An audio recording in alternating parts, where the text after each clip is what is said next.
저는 지금 파란 바나나의 위쪽 부분을 도려내는 중인데요. 뭐야?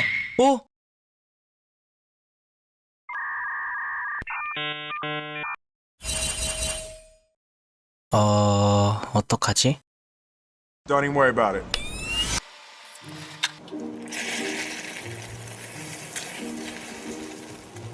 안녕하세요. 설탕 공예한 남자 설탕남 설입니다. 오늘은 고래를 만들어 볼 건데요. 고래의 색깔인 파란색 반죽부터 만들어 보겠습니다. 설탕 반죽에 색소 넣는 소리가 좋더라고요. 그래서 넣었습니다. 은근히 빠져드는 소리지 않나요? 너 말 때문에 소리가 안 들리는데. 팩폭! 멈춰! 아무튼 만든 반죽에 광을 내줍니다. 반죽을 너무 당기게 되면 파란색에서 하늘색으로 될 수도 있으니 불투명하게 될 정도만 반죽을 당겨줍니다. 반죽을 당겼다면 가장 중요한 고래의 몸통을 먼저 만들어줘야 되는데요. 이번에는 크기를 제 머리보다 크게 만들려고 구상을 했습니다. 수플레 기법으로 반죽을 크게 만들려면 반죽에 균일하게 공기가 들어갈 수 있도록 적당하게 식힌 후에 공기를 주입시켜줘야 되는데요. 만약 뜨거운 상태에서 바로 공기를 주입시키게 된다면 방금 보았듯이 고래 싸움에 새우 등 터진다는 말처럼 이건 고래 등이잖아. 설탕 공예를 할 땐 적당히가 중요합니다. 적당히라고 하니 생각나는 게 있는데요. 요리도 마찬가지로 적당히 해야 합니다. 저거 또 시작이네. 저는 어제 스팸을 구워 먹었는데 저는 바싹 익혀서 거의 튀긴 듯한 스팸을 좋아하는데요. 평소처럼 적당히 바싹 익힌 게 아닌 조금 더 과하게 익혔더니 그만 타버렸지 뭐예요. 결국 한쪽 면이 타버린 스팸을 먹었는데 생각보다 맛있을지도. 여러분도 항상 적당히 하시길 바랍니다. 개소리도 말이죠. 지금 만드는 것은 블루 바나나, 입니다. 아니 딸기 바나나, 또 아니고 초코 바나나. 또 아닌 푸른 바나나는 뭐죠? 처음 듣는데? 라고 생각할 수 있습니다. 네, 개소리입니다. 이건 누가 봐도 고래등 바나나. 아닌가요? 여러분도 그렇게 생각하시죠? 이게 뭐예요? 다시 한번 말씀드리지만 고래등입니다. 바나나. 그런데 이 고래 몸통을 만드는 중에 뭔가 이상한 점을 발견했습니다. 공기를 주입시키는데 이상하게 몸통은 안 커지고 꼬리 부분만 혹처럼 커지는 거예요. 옳지, 알았다. 이 큰 옥이 바로 노래주머니로군. 뭐라는 거야? 뒤늦게 깨달았습니다. 공기가 들어오는 통로를 고래 모양을 잡다가 내가 막아버렸구나. 큰일 났다 싶었죠. 하지만 제가 누굽니까? 네, 그렇습니다. 제가 바로 그 유명한 천재공예가가 아닌 그냥 유튜브 하는 꼼수공예가죠. 이번에도 꼼수를 부리려고 합니다. 혹부리 고래의 노래주머니, 아니 혹을 제거해줄 겁니다. 이 녀석은 이제 노래를 잘 부르지 못하겠지만 더 멋진 모습을 바랄 것 같으니 깨부숴줍니다. 안 돼. 내 소중한 호이. 솔직히 엄청 놀랐습니다. 몸통도 같이 부셔진 줄 알았거든요. 다행히 딱 원하는 부분만 부셔져서 천만다행입니다. 하마터면 다시 커다란 걸 만들 뻔했지 뭐예요. 휴, 유튜브 소스가 까비. 위에 달린 혹을 떼고 보니 정말 바나나 같네. 괜찮습니다. 고래의 아랫배를 표현해주면 바로 티가 나거든요. 자꾸 고래고래하니 고래밥을 먹고 고래고래 소리 지르던. 멈춰!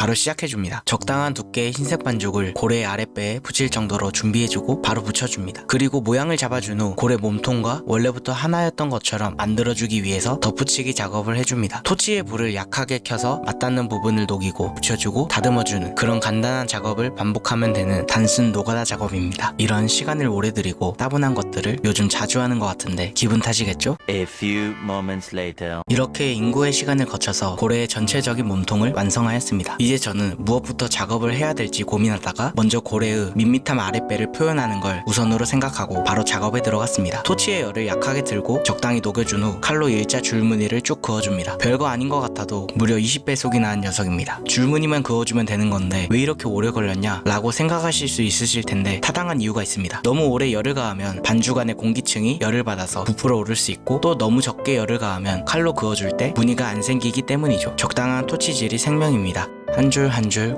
고래의 아랫배에 표현을 해주니 점점 고래의 형태가 나오기 시작하는데요. 제 아랫배도 식스팩 줄을 이렇게 만들 수 있다면 이제 고래의 똘망똘망한 눈을 만들어줄 차례입니다. 먼저 흰색 반죽을 동그랗게 뭉쳐서 잘라줍니다. 그리고 눌러서 납작한 동그라미를 만들어주는데요. 언제나 이런 작은 부품들은 혹시 모를 상황을 대비해서 여러 개 만들어둬야 됩니다. 만들다가 실수하면 다시 그 반죽을 데워서 부드럽게 만들어야 되는데 그게 참 이렇게 고래의 띠용스러운 눈알을 4개 정도 만들어주었습니다. 이 중 가장 괜찮은 2개를 빼곤 다 버려주시고 바로 적당한 위치에 붙여줍니다. 뭔가 눈알만 이렇게 붙이니 장어나 안하고 같기도 하고 뱀 같기도 하고 아직 절반밖에 안 했으니 조금 더 지켜보죠. 눈싸움은 하지 말고 이제 자연스러운 눈을 위한 눈꺼풀을 2개 붙여줍니다. 적당히 얇은 반달 모양으로 반죽을 잘라준 후 아래 위 순서로 붙여줍니다. 윗 눈꺼풀은 너무 얇게 만들어서 한 겹 더 붙여줬습니다. 그 다음 몸통과 자연스럽게 이어질 수 있도록 덧붙이기를 해주면 눈 완성입니다. 눈에 토치질을 할 때 눈알의 흰자와 검은자 쪽에 열을 가해버리게 되면 눈을 통째로 빼서 다시 만들어야 되니 다 된 작품에 실패 뿌리게 하지 않도록 주의해 주시기 바랍니다. 반대쪽 눈도 똑같이 반대쪽 위치에 짝눈이 되지 않게끔 붙여준 후 똑같이 작업해줍니다. 오랜만에 커다란 녀석을 만들다 보니 처음에 힘들었는데 점점 재미가 붙네요. 뭔가 작품에 대한 영감이 확 온다면 다음번에도 커다란 녀석을 한번 만들어 보고 싶네요.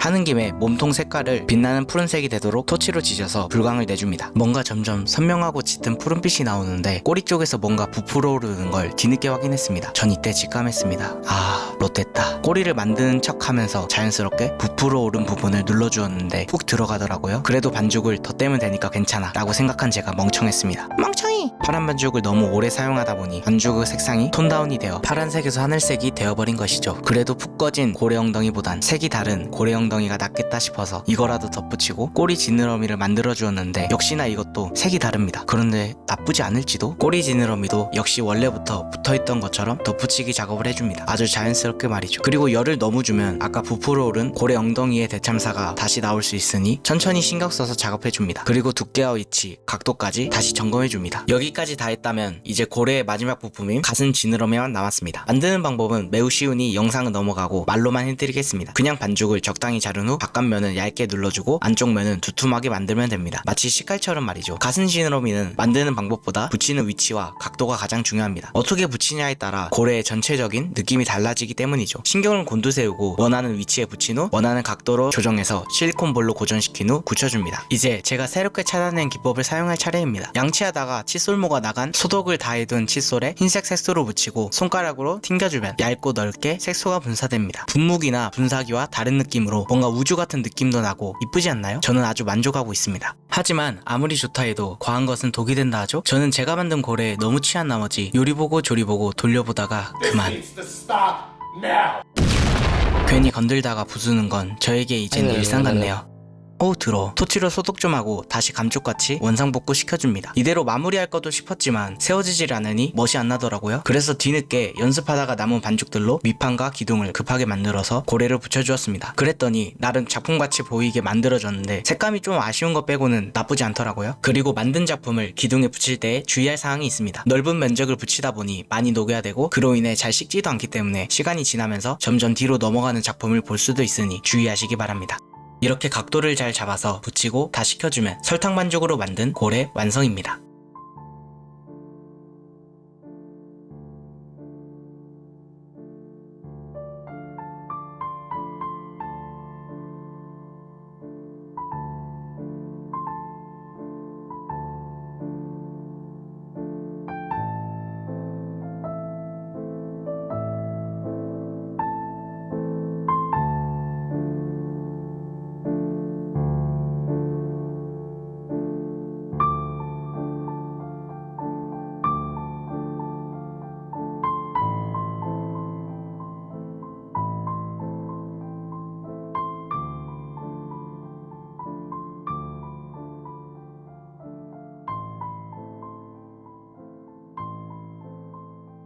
이번 영상은 어떠셨나요? 학업과 병행하며 편집 스타일과 크로마키 등을 공부해서 더 좋은 영상을 만들기 위한 노력의 흔적이 보였을까요? 마지막으로 완성된 고래를 초근접샷으로 강조하면서 영상 마무리하겠습니다. 시청해주셔서 감사합니다. 설탕공예한 남자 설탕남설이었습니다. 나봉.